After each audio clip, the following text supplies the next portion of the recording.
forte, ó Senhor, neste teu vaso, teu viver.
Cristo reina sobre nós.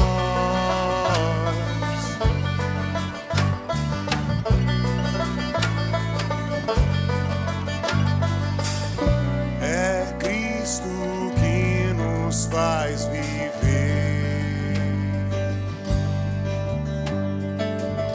Seu sopro aquece o louvor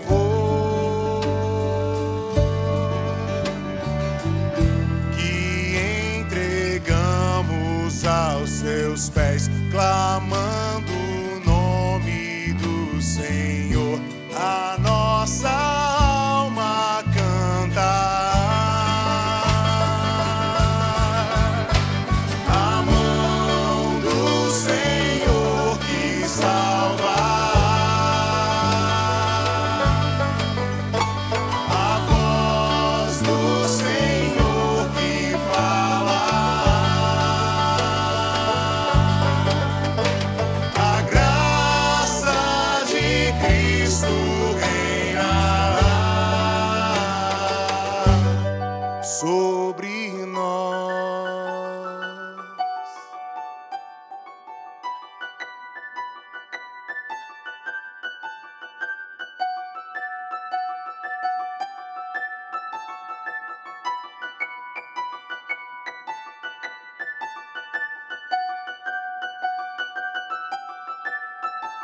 A mão do Senhor que salva,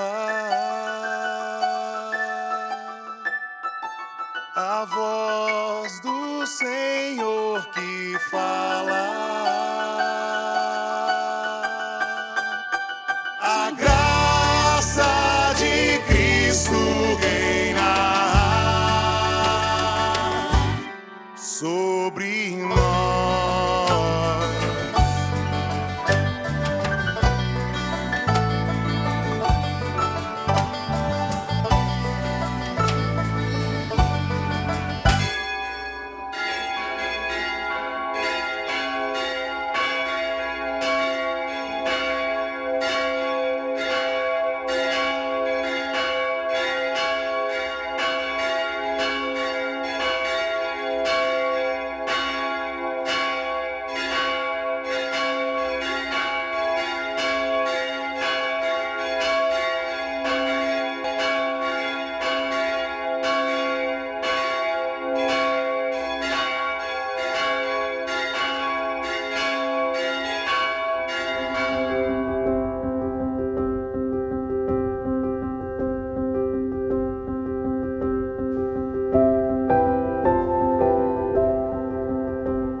Olá, gente querida, mais uma vez retornamos ao culto em família, onde você está reunido, talvez no seu sofá, com a sua família, sua casa, onde você estiver, está convidado a participar desse culto de louvor, adoração ao Senhor, tempo de se nos colocarmos debaixo da sua santa e perfeita palavra.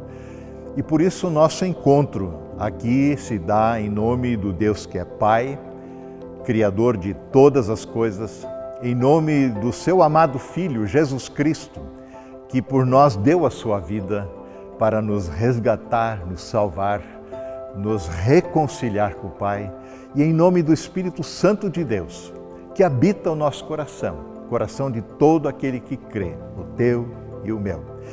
Eu quero saudá-los neste tempo de culto, com a palavra indicada nas senhas diárias como lema para esta nova semana, que se encontra no livro de Deuteronômio, capítulo 30, verso 15 e 16.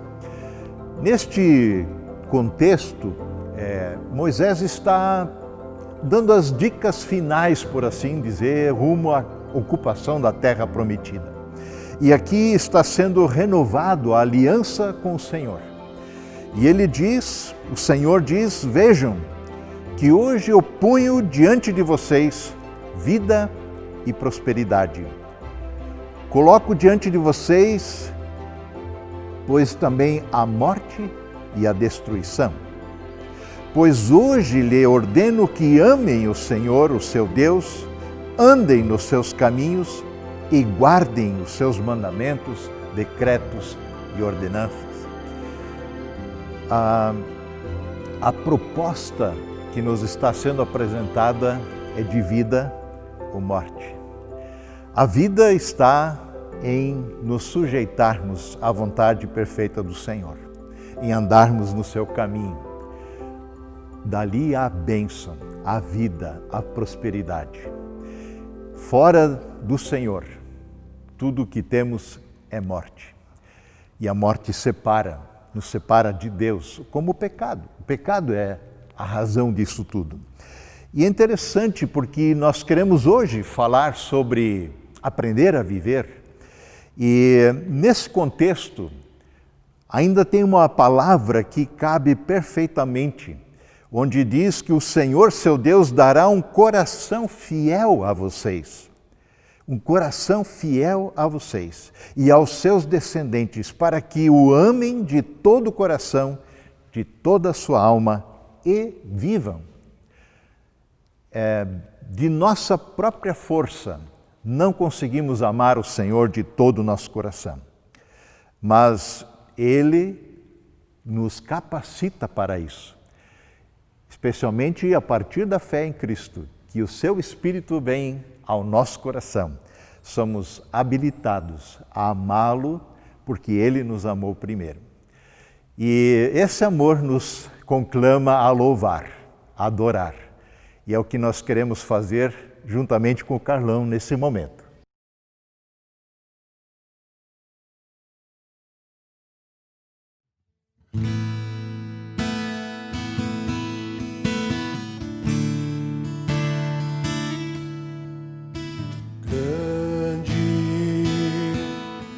É o Senhor e muito digno de louvor.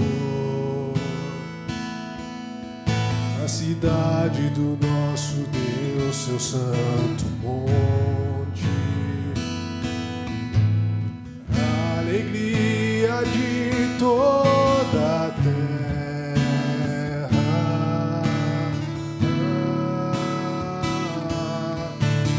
Grande é o Senhor em quem nós temos a vitória. Que nos ajuda contra o inimigo. Por isso diante dele nos prostramos.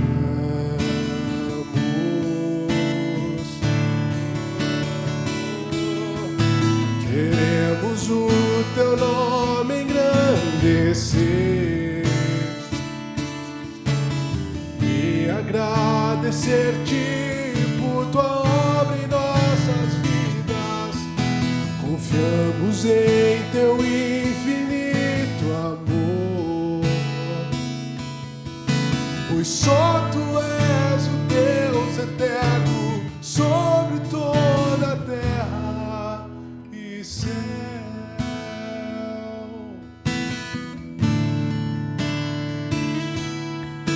Queremos o teu nome engrandecer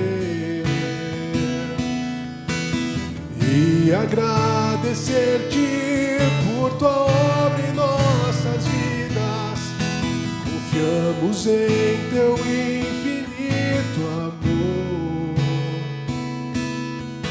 pois só tu és o Deus eterno sobre toda a terra e céu.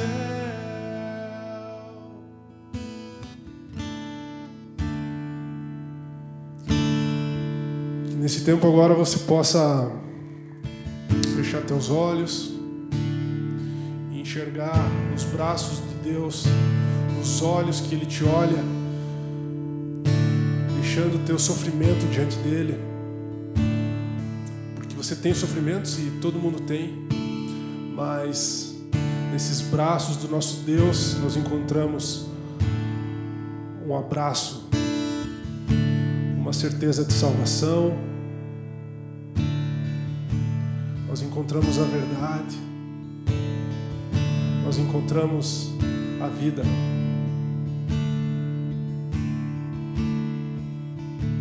Entrega tudo a Ele. Confessa teus pecados.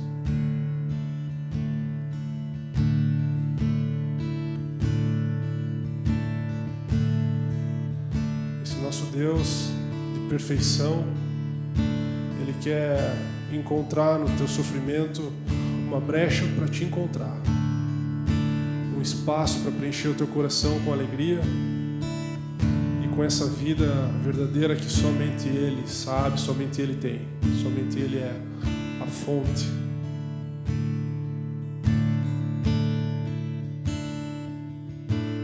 Ao contemplar a rude cruz em que meu Cristo se entregou,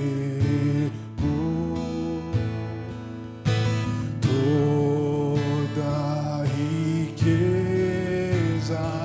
que dei valor eu abandono em contrição.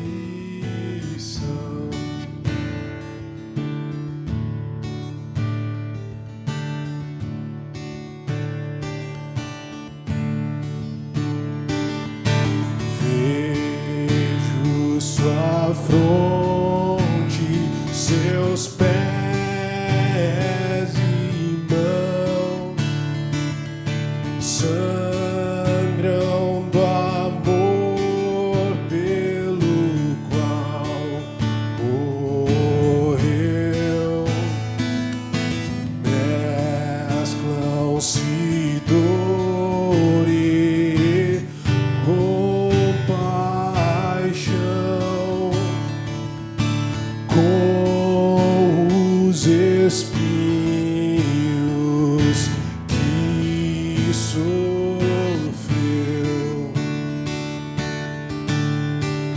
A verdade da cruz, a verdade da cruz me convida a morrer pra vida encontrar. A verdade da cruz, a verdade da cruz, pela graça reunidos pra te adorar. Se eu fosse o mundo lhe entregar, esta seria oferta vã, pois este mundo ele não requer. Pede minha alma de devoção.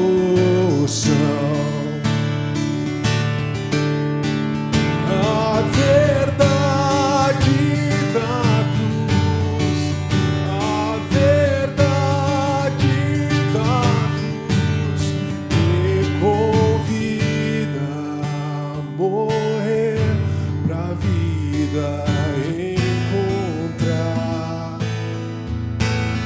A verdade da cruz, a verdade da cruz, pela graça reunidos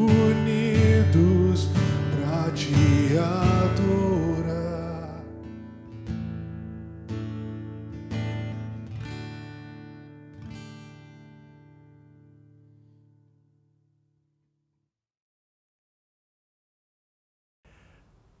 Refletimos hoje, continuando a reflexão na série Seria Tão Bom, queremos adentrar a questão do aprender a viver.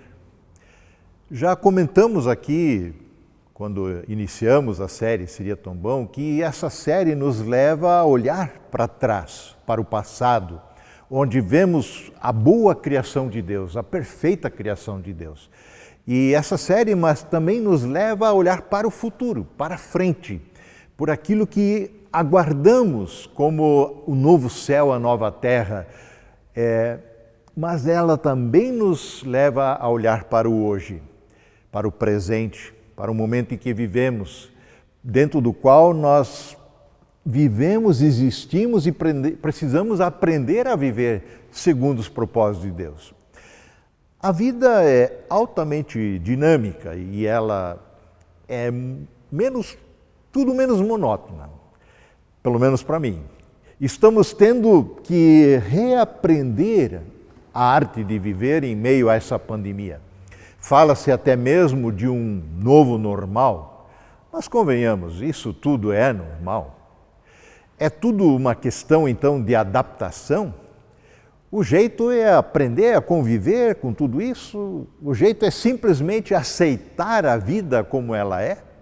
Mas isso não seria conformismo, resignação? Deixar a vida me levar, como canta o Zeca Pagodinho? Deus criou todas as coisas e o fez de forma perfeita. E eu quero aqui trazer à nossa memória de que no centro dessa obra-prima de Deus estamos nós, as pessoas, a humanidade. As pessoas foram criadas à imagem e semelhança de Deus.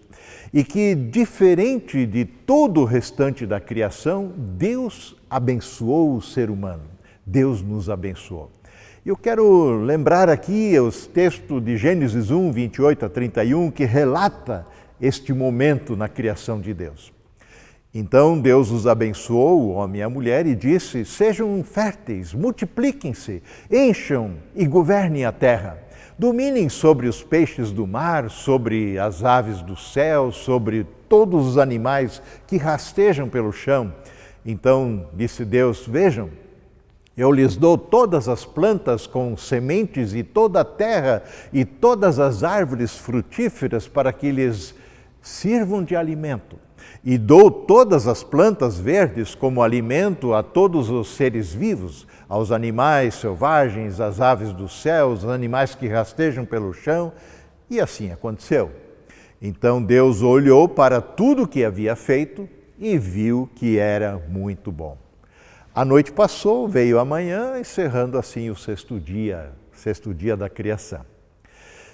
Isto era o paraíso. Essa é a descrição final do paraíso, o lugar que Deus havia criado, lugar que desfrutávamos a intimidade e a presença constante do Pai. Podíamos viver em comunhão com Ele. Um lugar perfeito, não só por causa da beleza estonteante da criação de Deus, mas porque ali vivíamos na presença do próprio Pai, do Deus vivo. E ali onde o Senhor está, ali há a vida plena, abundante, eterna. Mas então o pecado penetrou esta realidade. Preferimos dar ouvidos ao enganador que nos prometeu autonomia, soberania, como diz Gênesis 3. Diz a serpente, Satanás, a Eva, vocês não vão morrer coisa nenhuma. Deus sabe que no momento em que comerem do fruto, seus olhos se abrirão. E como Deus, conhecerão o bem e o mal. Pois é, preferimos confiar no pai da mentira a dar ouvidos ao pai da verdade. Deu no que deu. Fomos expulsos do paraíso e a vida nunca mais foi a mesma. Então, desde a queda, como chamamos esse momento, desde que o pecado adentrou o mundo, adentrou nossas vidas, tudo foi profundamente afetado pelo poder da morte, pela ausência da vida. A vida ficou difícil. O ser humano teve que reaprender a viver. E algumas coisas eu quero destacar aqui que foram profundamente afetadas pelo pecado. e afetou a nossa forma de viver. A primeira é a relação das pessoas com o próprio Deus. Foi profundamente afetada. Já não era mais possível viver numa relação pessoal e íntima com o Senhor. Para a nossa própria preservação, para a nossa própria segurança, fomos expulsos do Éden, da presença constante do Deus Santo, porque como pecadores não poderíamos mais viver, encarar a face de Deus sem sermos consumidos por sua ira santa, porque o Senhor não pode e não tolera o pecado. O primeiro assassinato foi praticado praticamente, dá para dizer, por ciúme religioso. Tumultuou essa relação com Deus.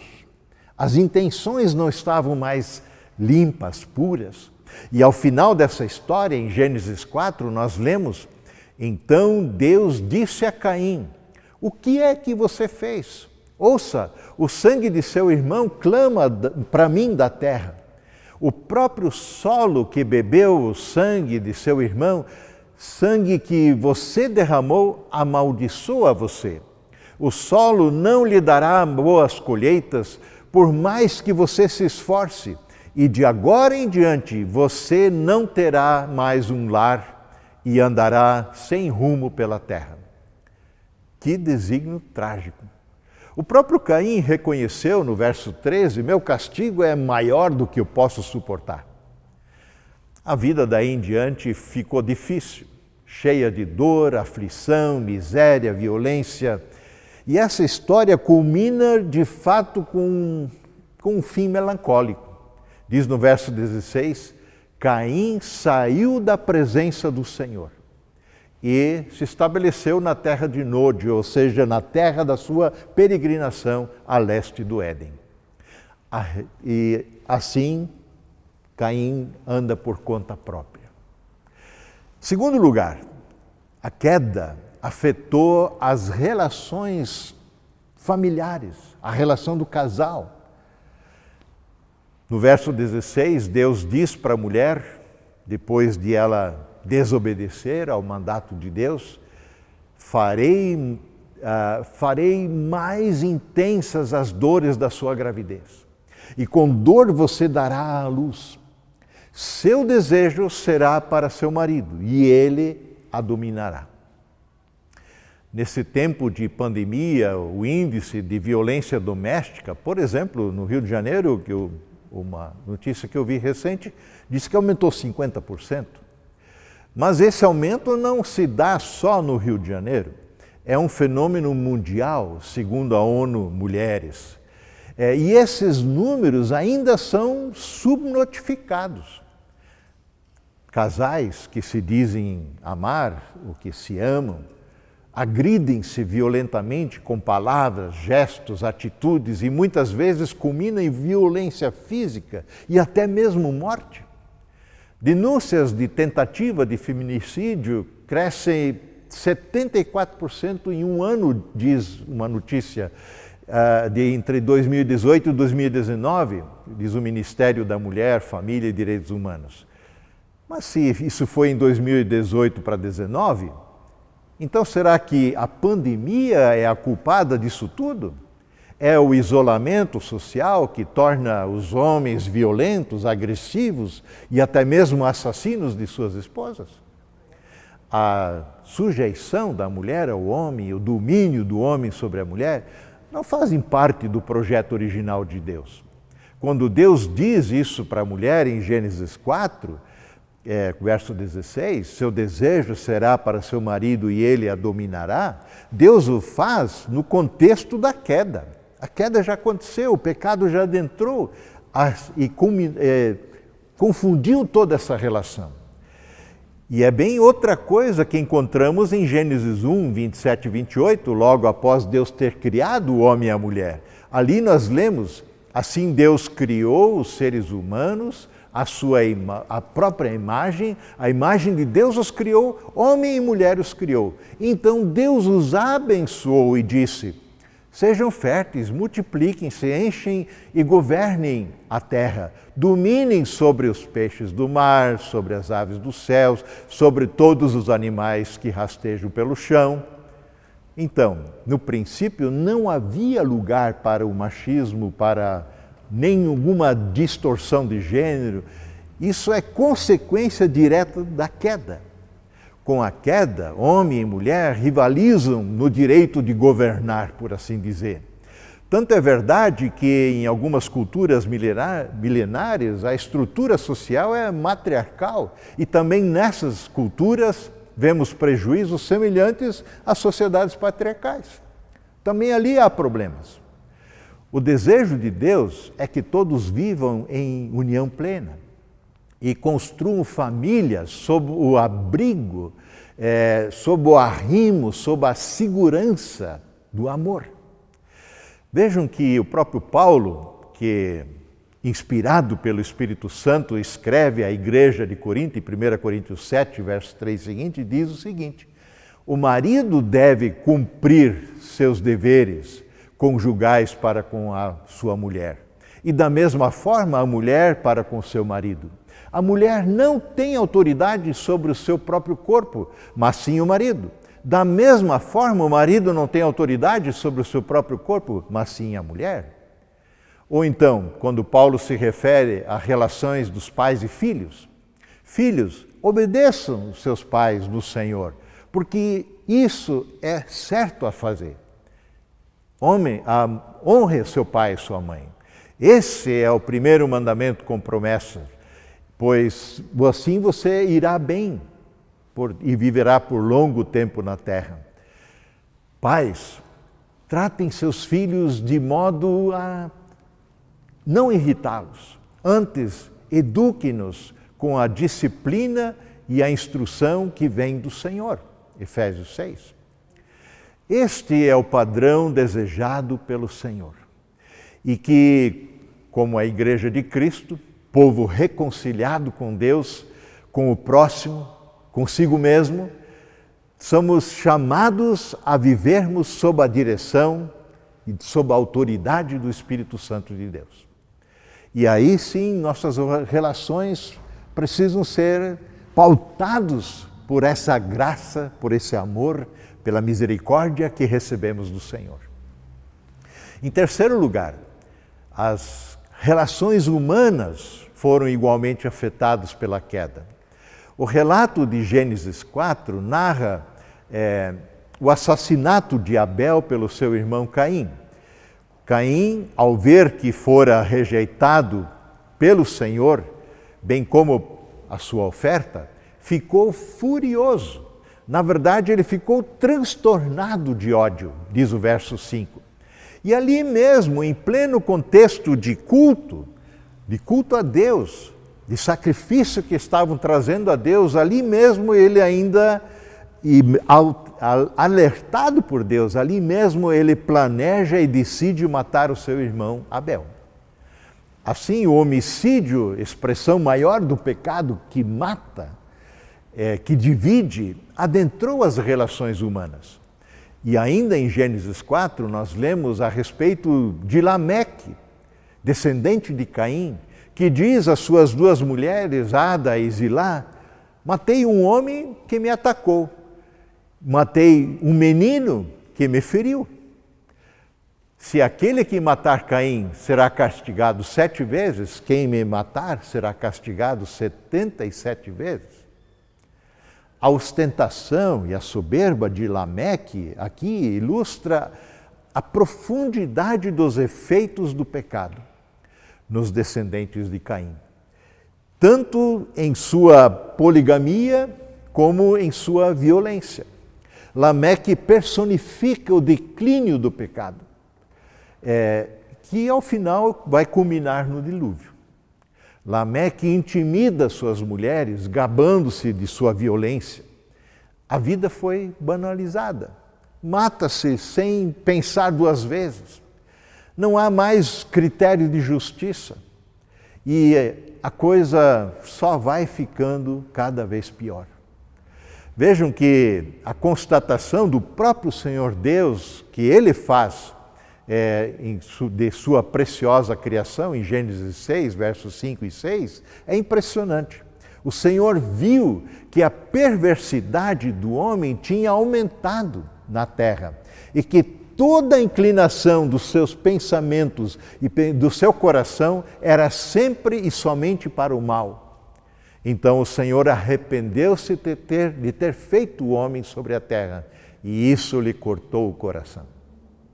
E aí nós seguimos lendo no verso 11, ora, a terra estava corrompida aos olhos de Deus e cheia de violência, pois toda a humanidade havia se corrompido a sua conduta. Estamos melhores hoje? A humanidade evoluiu, não é? É o que achamos. Aprendemos a viver de forma melhor, mais digna em nossos dias? Eu acho que não. Contudo, como povo de Deus que somos, como igreja de Cristo Jesus, povo reconciliado com o Pai por meio do precioso sangue de Cristo, povo da nova aliança, povo em cujo coração habita o Espírito Santo de Deus, nós somos chamados a viver novamente segundo os perfeitos e imutáveis padrões de Deus. Os padrões de Deus para a nossa felicidade não são os padrões adotados pelo mundo que segue sob a marca do pecado. Vejam que Jesus nos ensinou no Sermão do Monte, em Mateus 5, eu quero recapitular para nós essa preciosa palavra. Felizes os pobres ou humildes de espírito, os que não são arrogantes espiritualmente falando. Esses são felizes, pois o reino dos céus lhes pertence. Felizes os que choram, os que lamentam o seu pecado, pois serão consolados. Felizes os humildes, os mansos, os modestos, pois herdarão a terra. Felizes os que têm fome e sede de justiça, não de vingança, mas da justiça de Deus, pois serão saciados. Felizes os misericordiosos, pois serão tratados com misericórdia. Felizes os que têm um coração puro, pois verão a Deus. Felizes os que promovem a paz, os pacificadores, pois serão chamados filhos de Deus. Felizes os perseguidos por causa da justiça, a justiça que provém de Deus, pois o reino dos céus lhe pertence. Felizes são quando vocês, quando forem por minha causa perseguidos, sofrerem zombaria e perseguição, e quando outros, mentindo, disserem todo tipo de maldade a respeito de vocês, alegrem-se e exultem, porque uma grande recompensa os espera no céu. E lembre-se de que os antigos profetas foram perseguidos da mesma forma. Vocês são o sal da terra de Jesus. Vocês são o sal da terra. Mas se o sal perder o sabor, para que serve? É possível torná-lo salgado outra vez? Será jogado fora e pisado pelas pessoas que passam, pois já não serve mais para nada. Vocês são a luz do mundo. É impossível esconder uma cidade construída no alto de um monte. Não faz sentido acender uma lâmpada e depois colocá-la sob o cesto. Pelo contrário, ela é colocada num pedestal de onde ilumina todos que estão na casa. Da mesma forma, suas obras devem brilhar, serem vistas, para que todos os que as vejam, as obras que feitas em Deus, louvem ao Pai que está nos céus. Vejam que a nossa felicidade, ou ter uma vida feliz, bem-aventurada, não é uma conquista pessoal, trata-se de uma dádiva. É consequência de uma vida novamente reconciliada com Deus. Uma vida na sua presença, em comunhão com o Criador e Pai. Tal qual foi uma vez lá no Éden, e tal qual como será novamente de forma plena no paraíso. Ou seja, os discípulos de Jesus, você e eu, aqueles que seguem e servem ao Senhor, são felizes, são bem-aventurados, por causa daquilo que Deus tem reservado para nós, por causa daquilo que Deus fez por nós.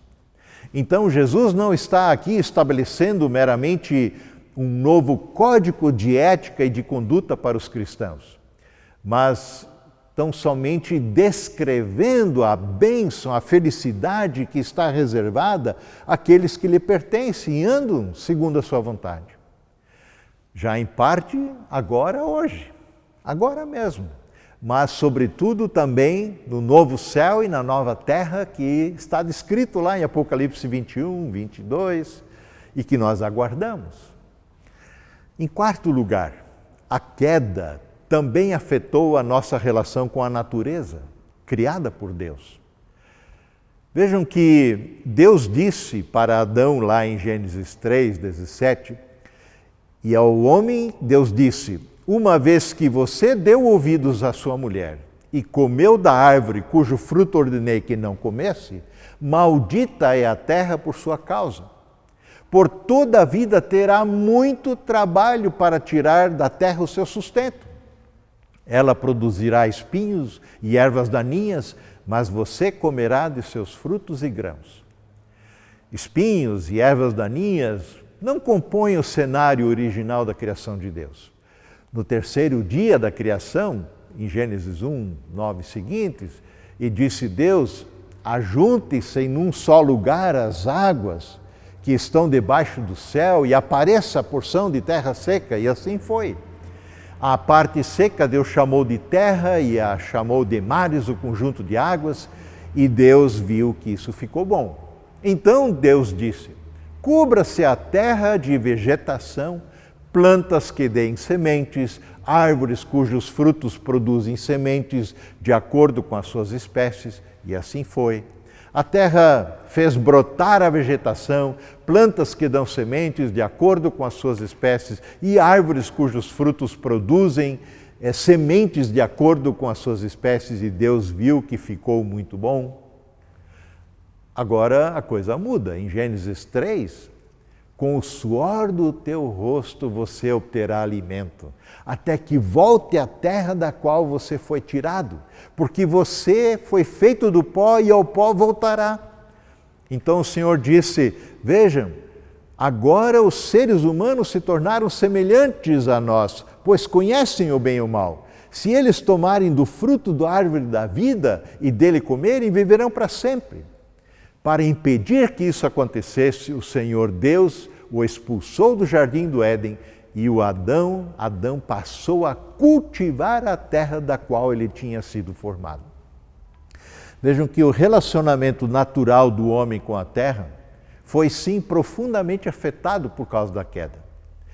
Ele que recebera a atribuição do Criador de dominar sobre toda a criação, isso agora é revertido. Ou seja, ao invés de a terra se submeter ao homem, esta lhe resiste e finalmente o engole, literalmente. Somos colocados debaixo da terra, de volta ao pó de onde viemos. Ao criar o homem, Deus delega-lhe poder e domínio sobre o restante da criação. Não como uma carta branca para fazer com a natureza o que bem entende, mas juntamente com este poder e domínio, vem a responsabilidade pela manutenção dessa boa criação de Deus. Esta é a sua primeira e grande missão, o seu mandato cultural, por assim dizer, que posteriormente é repetido a Noé, após o dilúvio. Contudo, com a queda, esta governança e esse domínio que demanda grande responsabilidade, transforma-se em uma atitude opressora e exploradora da boa criação de Deus, por causa do egoísmo humano. E assim segue sendo. Nosso consumismo irresponsável, que visa nosso prazer, nossa felicidade, nosso bem-estar, tem colocado toda a criação de Deus sob grande opressão. A tal ponto que Paulo vai dizer mais tarde em Romanos 8, 19 seguintes: pois toda a criação aguarda com grande expectativa o dia em que os filhos de Deus serão revelados. Toda a criação, não por vontade própria, foi submetida por Deus a uma existência fútil, diz Paulo, na esperança de que, com os filhos de Deus, a criação seja gloriosamente liberta da decadência que a escraviza. Pois sabemos que, até agora, toda a criação geme como em dores de parto, aguardando por esse dia da reconciliação. Então, como crentes no Senhor Jesus Cristo, como pessoas restauradas por sua obra na cruz, somos chamados a não somente colocar sinais do reino de Deus, mas também a vivermos numa nova relação responsável para com toda a boa criação de Deus. Diz assim, que nós temos sim a responsabilidade ainda hoje de sermos mordomos da boa criação de Deus. E um último ponto que eu quero ainda compartilhar com vocês é que o acesso à vida plena foi impedido com a queda. Contudo, em Cristo nós temos novamente acesso à nova vida plena, abundante e eterna que perdemos por causa do pecado. Em Gênesis 3, verso 24 diz, depois de expulsá-los do paraíso, colocou Deus querubins a leste do jardim do Éden e uma espada flamejante que se movia de um lado para o outro, a fim de guardar o caminho até a árvore da vida.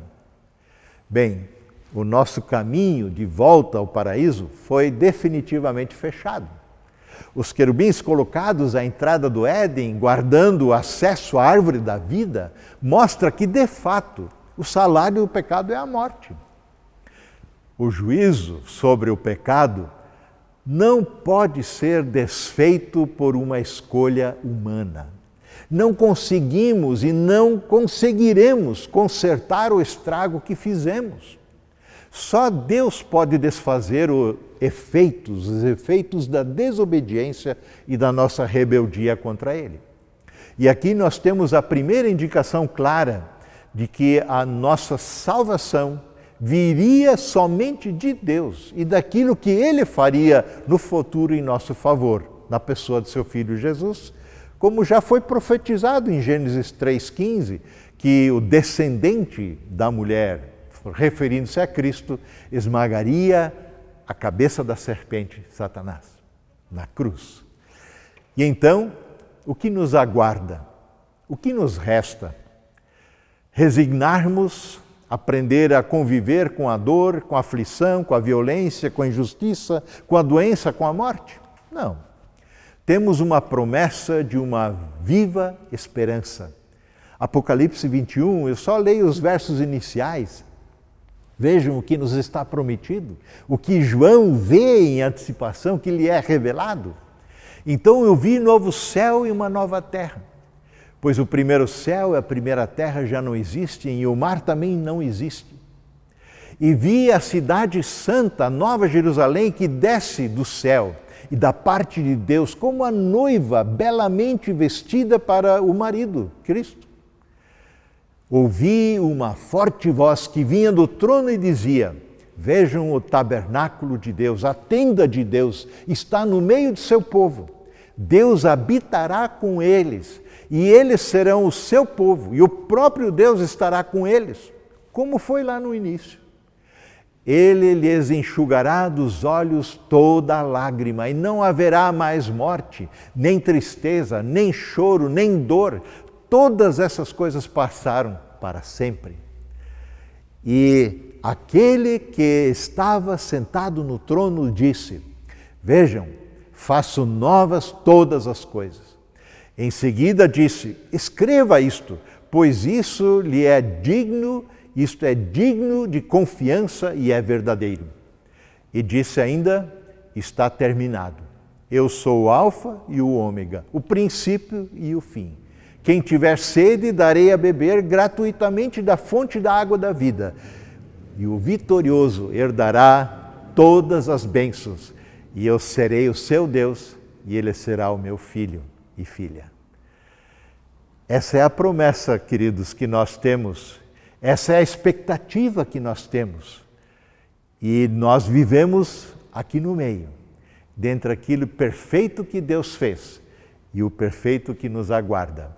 E hoje somos chamados a colocar em antecipação sinais desse reino, uma vida que honra e glorifica o Senhor, como sal do mundo, como luz da terra, que nós somos por causa de Cristo, pelo seu Espírito que habita em meu e teu coração. Que assim o Senhor nos use para revelar este Evangelho a todos que não o conhecem, essa maravilhosa salvação em Cristo Jesus. Amém.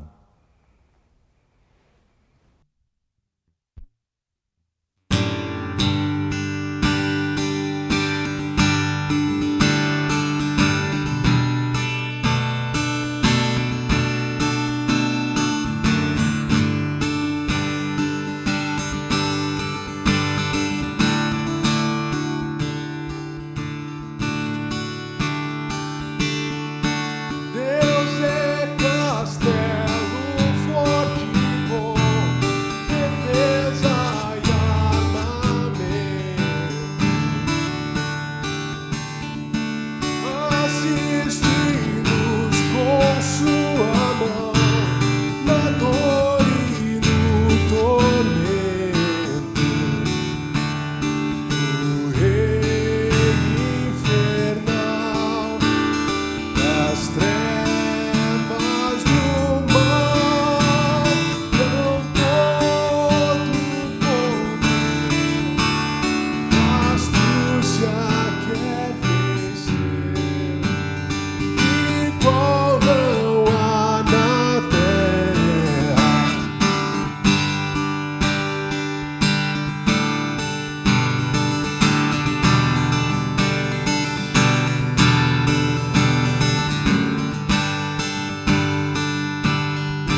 Bem, chegamos ao final de mais um culto e quero convidá-los aí onde você está a fechar os seus olhos, a nos colocarmos também em oração na presença do Senhor e confiar a nossa vida a Ele, clamar por sua graça e misericórdia, por sua direção em nosso viver diário.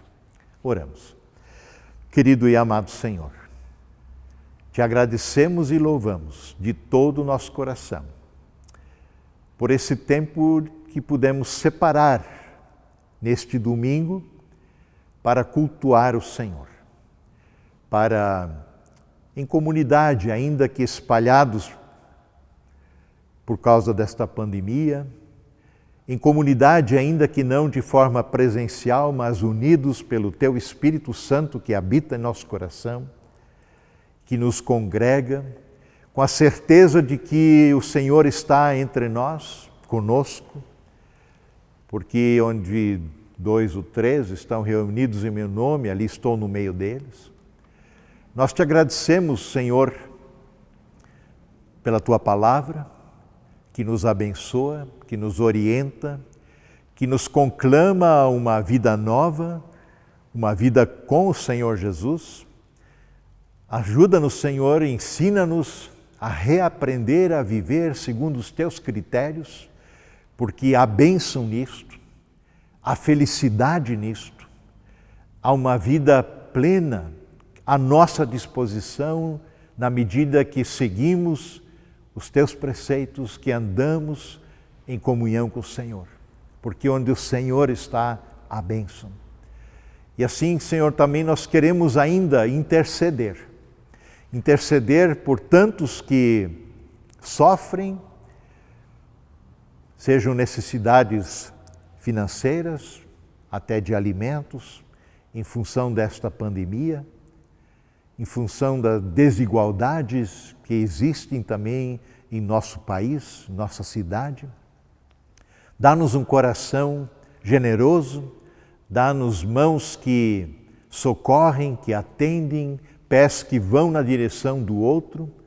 Dá-nos, Senhor, alegria de servir com o que o Senhor nos tem confiado, com bens, tempo, dons, talentos.